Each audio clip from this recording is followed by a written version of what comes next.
Hello, I'm Orfeo Tagiuri. I'm here at KOKO in Camden in the Luno Lounge, presenting my collaboration with DigitalArt.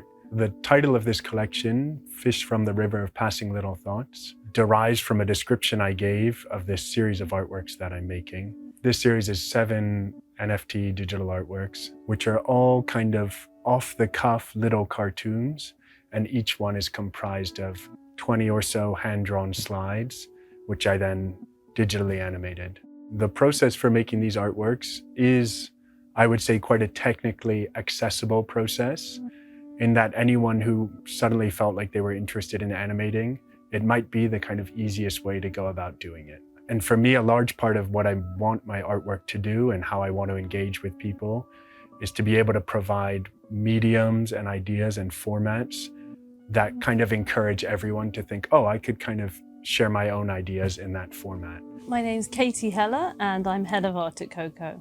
Tonight we are launching Daata Editions, which is a long-term collaboration of digital art in the Luno gallery.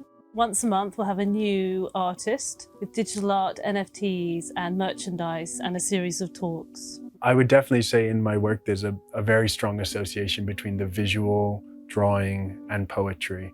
Often when people ask me about my influences, a lot of them are lyricists or poets or writers. Because for me, the core of what I'm interested in is communicating an idea or a thought. I find that language for me is an amazing vehicle for kind of entering into someone else's headspace. I was curious about the NFT space because it feels like a brand new medium that has emerged. And there's an opportunity that I'm not sure has been fully accessed yet at this point. But it feels like there's going to be a moment where the true function and value of this format proves itself.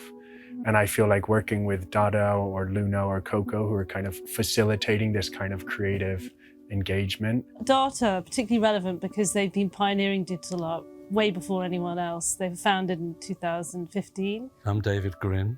I set up and run Daata. When we started, there was very little interest in digital media. Our passion is how we support the artist and the showing of it and the building up of an infrastructure and ecosystem around an artwork. I think for a lot of people who have for so many years throughout their practices developed works that people have received and appreciated and enjoyed, now to have this format where they can take ownership of that creation, I think is a really important moment. So the art program at KOKO consists of multidisciplinary art offerings, from the digital art to performance art, sound art, looking at the intersection of art and music. So doing a project here is exciting for us, a place that's being supported to do things with digital media, but you've also got a venue where the likelihood is you're going to have audience looking at work. That's not always easy. This building of KOKO, there's things that I still listen to today that I remember hearing, and it's infiltrated my mind for the rest of my life. And that's sometimes that moment